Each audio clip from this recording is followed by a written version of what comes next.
सिमरन करते समय कभी कभी हमारे शरीर में एक कंपन होती है, एक झंझनाहट होती है। क्या ये ठीक है या गलत, हम इसी पर चर्चा करेंगे।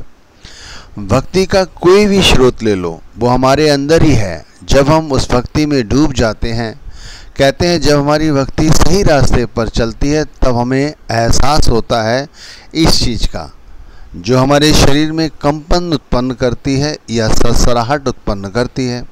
इसे ऐसे समझो आप, जब हम किसी धर्म स्थल पर जाते हैं तो हमने देखा है वहाँ घंटा टंगा होता है। जब उस घंटे को हम हाथ मारते हैं तो घंटा आवाज़ करता है। इसी तरह जब हम किसी अच्छी जगह प्रवेश करते हैं, अध्यात्म में, सिमरन में, जब हम उस सिमरन के माध्यम में प्रवेश करते हैं तब भी इसी तरह की एक प्रवृत्ति सुनाई देती है, वो महसूस होती है, वो कंपनी कहलाती है। जैसे हम किसी मधुशाला में गए तो वहाँ जाकर हम क्या देखते हैं, वहाँ तरह तरह के शोर हो रहे होते हैं, तरह तरह के वाद्य बज रहे होते हैं, तरह तरह से लोग मौज मस्ती कर रहे होते हैं, उनका प्रभाव हमारे दिमाग में पड़ता है। इसी तरह जब हम किसी सत्संग घर जाते हैं तब हम वहाँ देखते हैं, वहाँ पर संतों महापुरुषों की बानियाँ चल रही होती हैं, बानियाँ गाई जा रही होती हैं, लोग शांत होते हैं। कई जगह ऐसा भी देखा होगा जहाँ पर भागवत की कथा चल रही होती है, वहाँ पर वाद्य के साथ साथ लोग नृत्य कर रहे होते हैं। हर जगह कुछ न कुछ होता है। पहले वो बाहर होता है जिसे हम देखते हैं, फिर वो हमारे अंदर उस चीज़ की अनुभूति होती है।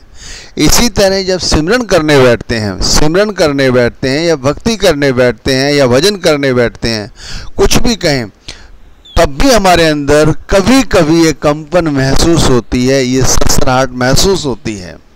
ये गलत नहीं है, ये ठीक है, ये होनी चाहिए। जब हमारी लौ लग जाती है किसी चीज़ में तभी ऐसा महसूस होता है। आप देख लो, जब हमारे मन में किसी के प्रति गलत व्यवहार हो, गलत विचार हो, तब क्या होता है, हमारी आँखें की पुतलियाँ बड़ी जल्दी जल्दी घूमना शुरू कर देती हैं। इसी तरह यदि किसी पदार्थ के प्रति हमारी आसक्ति, उसे खाने के लिए हमारे मन में उसके प्रति आ जाए तो फिर देखो हमारे मुंह के अंदर भी स्वाद आना शुरू हो जाता है, जीभ लपलपाने लगती है, कहने लगते हैं, मुंह में पानी आने लगता है। इसी तरह एक भक्ति का सरल मार्ग है। जब हम बैठते हैं पूरी तल्लीनता के साथ, सहजता के साथ, ईमानदारी के साथ जब हम सिमरन करते हैं, और यदा कदा, ध्यान रखिए यदा कदा ही होता है, क्योंकि हम सांसारिक लोग हैं। हमारे मन से कभी भी ये संसार जाता ही नहीं, इसीलिए हमारे को ये कभी भी ये सारी अनुभूति पता चलती ही नहीं है। जैसे मधुशाला में गए, तुरंत पता चल गया कि वहाँ क्या हो रहा है, वही अपने अंदर फीलिंग करने लगे। जब हमारे हृदय के अंदर कोई आसक्ति जागी किसी स्त्री के प्रति, तब भी हमारे को पता चल जाता है कि तुरंत ही उसका आवाज़ हमें हो जाता है। इसी तरह यदि कोई स्वादिष्ट पदार्थ है जिसके लिए हमारे खाने के लिए मन में बात आई, हमें तुरंत एहसास हो जाता है, हाँ भाई ये स्वाद इसका ऐसा होगा। लेकिन भक्ति का स्वाद, सिमरन का स्वाद, परमात्मा का स्वाद हमें पता नहीं चल पाता। क्यों?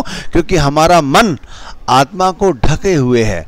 लेकिन कभी कभी ऐसा होता है, ये कभी कभी होता है कि हमारा जो मन है वो हमारी आत्मा को स्वतंत्र कर देता है। मिनटों सेकंडों के लिए होता है, ध्यान रखिए, मिनटों सेकंडों के लिए जब हमारी आत्मा से मन थोड़ी दूर चला जाता है, कहीं दूर चला जाता है, तब हमारी आत्मा जो है वो इस शरीर से, या ऐसे कहा जाए कि 9 द्वारों से ऊपर उठकर 10वीं खिड़की खुलती है। उस समय ही हमारे शरीर को कंपन सी महसूस होती है, सुसराहट सी महसूस होती है। ध्यान रखिए, ये सुसराहट यदि रोज होने लग जाए, जैसे सांसारिक पदार्थों के लिए हमारे मन में, हमारी आत्मा के अंदर इच्छाएं जागृत होती हैं, ऐसी इच्छाएं, ऐसी ससराहट उस परमात्मा की भक्ति के लिए हो जाए तो फिर हमारा तो काम बन जाए, और फिर हमें यहाँ क्यों भटकना पड़े, फिर हमें यहाँ भटकने की आवश्यकता ही नहीं है। अभी हमारा जो भक्ति का स्रोत है वो केवल एक कार्यवाही मात्र है। उसके अंदर ना पूरी तरह से श्रद्धा, ना ही उसके अंदर पूरी तरह से विश्वास, ना ही आस्था के साथ हम सब कुछ करते हैं। हम केवल कार्यवाही ही करते हैं। सिमरन कर लिया, आरती कर ली, बैठ गए, इधर उधर चले गए, हम समझते हैं ये सब कुछ पूरा हो गया, लेकिन ये कभी पूरा नहीं हुआ। पूरा जब ही समझो जब हम बैठे हैं और हमारे अंदर से हमारी आत्मा 10वें द्वार की जो खिड़की है जो अंदर की तरफ खोले, बाहर की तरफ नहीं। अभी सारे के सारे द्वार जो हमारे शरीर के अंदर 9 द्वार हैं, 2 आँखों के, 2 कानों के, 2 नाक के, 1 मुंह का, 2 नीचे मलमूत्र के, ये सारे के सारे बाहर की ओर ही खुलते हैं। लेकिन कहते हैं 10वां द्वार जो है वो अंदर की ओर खुलता है।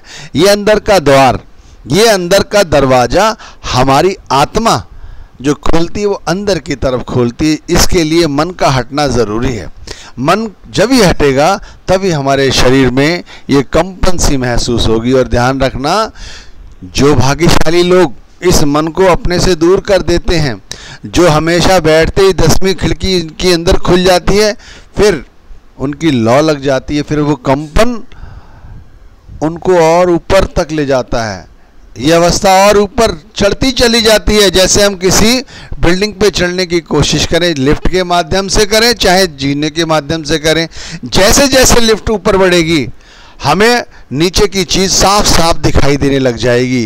इसी तरह जीने पे चढ़ेंगे तब भी जब हम झांक के देखेंगे कि हम उस मंजिल पे पहुंच के नीचे देखा तो देखा सब कुछ साफ साफ नजर आने लग जाता है संसार की स्थिति। इसी तरह हमें जैसे जैसे भक्ति हम करते चले जाएंगे हमें भी संसार की स्थिति का ज्ञान होना लग जाएगा कि भाई ये सब कुछ खेल तमाशा ही तो है। ये परिवार, ये कारोबार, ये समाज, सब कुछ खेल तमाशा ही है और कुछ नहीं। लेकिन हम अभी तक उस ऊपर नहीं पहुंचे, हम नीचे ही हैं। इसीलिए हमें ये खेल तमाशे अच्छे लगते हैं और हम खुद इनका एक अंग बनकर खेलने लगते हैं। इसीलिए तो जब बच्चे का कोई कार्य होता है, घर का कोई शुभ कार्य होता है, तो हम कितनी खुशियां मनाते हैं। देख लो, लोगों को बुलाते हैं, जलसे कराते हैं, खाना पीना करते हैं, लोगों को साथ में धन भी बांटते हैं कि लोग कितनी खुशियां मना रहे हैं। फिर उसी घर के अंदर यदि कोई दुर्घटना घट जाए तो रो रो के चिल्ला चिल्ला के अपना सर दीवार में मारते हैं। देखो किस किस तरह से उपद्रव नहीं करते। क्यों? क्योंकि इस संसार के खेल तमाशे का हम हिस्सा बन चुके हैं, होते हैं और हिस्सा ही हैं। लेकिन जो व्यक्ति सिमरन करता समय, भक्ति करते समय पूरी आस्था, पूरे विश्वास के साथ उसकी लौ ऊपर मालिक के साथ लग जाती है, नाम के साथ जुड़ जाती है, शब्द के सिमरन के साथ जुड़ जाती है, उसके अंदर ये कंपन, ये सुसराहट महसूस होती है। ये हमारे लिए, तुम्हारे लिए एक शुभ संकेत है। इसे बिसारो मत। एक बार यदि इस तरह से अनुभूति होने लग जाए तो फिर समझो कि तुमने परमात्मा के दरवाजे में प्रवेश कर लिया है, यानी तुम 10वीं द्वार पर पहुंच गए हो। अब नीचे आने से क्या फायदा? लेकिन क्या होता है, ये सुसराहट हमारे कोई काम नहीं आती। ऐसे समझ लो कि हमने कोई थोड़े समय के लिए हमारे हाथ में किसी ने हीरे की पोटली दे दी, फिर तो हम धनी हो गए। लेकिन अगले ही क्षण वो जो पोटली है हमारे हाथ से सरक जाती है और फिर हम कंगाल हो जाते हैं। अरे सुसराहट हुई, तुमने परमात्मा के दरवाजे पर कदम रख दिया, 10वीं द्वार पर पहुंच गए, फिर पीछे आने की क्या आवश्यकता है? आगे बढ़ने की कोशिश करो ना। लेकिन फिर वहीं के वहीं इस संसार की माया में उलझ जाते हैं, माया को सच समझते हैं और यहाँ के रंग तमाशों में उलझ के ही सारी जिंदगी तड़प तड़प के मर जाते हैं, लेकिन बनता कुछ नहीं। संत क्या समझाते हैं? संतों महात्माओं का सिर्फ एक ही कहना है कि जैसे भी हो आप संसार में रहें, सूरमा बन के रहें, बहादुर बन के रहें, संसार के सारे दायित्वों को निभाएं। लेकिन भाई जो असली काम है, असली काम परमात्मा की भक्ति है। तुम जिस धर्म में हो, तुम्हें जो चीज करने को मिली है, जिस तरह से भी तुम्हारे अंदर अलख जगे, तुम्हारे अंदर के कपाट खुले, उस तरह से खोलो। और यदि तुम्हें एहसास हो गया ये कपकपी हुई, अरे ये सुसराहट हुई, तो ये समझ लो परमात्मा खुद तुम्हारे यहाँ आके दस्तक दे रहा है। फिर तुम पीछे क्यों हटते हो भाई? तुम्हारी आत्मा और परमात्मा की गांठ बंध गई, मन और आत्मा की गांठ खुल गई। आत्मा की गांठ जब मन के साथ खुलती है तभी ये सुसराहट पता चलती है। परमात्मा आवाज कराता है, ध्यान रखना। जैसे मधुशाला में गए, वहाँ के रंग तमाशे देखे, अंदर हमारे वही विचार आ गए। इसी तरह जब हमारे यहाँ वासना जागी और हमने किसी को देखा, हमारे अंदर आसक्ति जाग गई उसके प्रति, हाई ना भावना।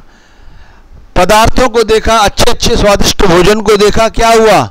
हमारे मुंह में पानी आ गया। इसी तरह मेरे भाई, जब परमात्मा के नाम की सिमरन भजन की जब हमारे अंदर लौ लग जाती है, जब आत्मा 9 द्वारों से ऊपर उठ जाती है, तब ध्यान रखना ये सुसुराहट, एक कंपन महसूस होती है। ये हमारे लिए, जैसे मैंने कहा, शुभ संकेत हैं।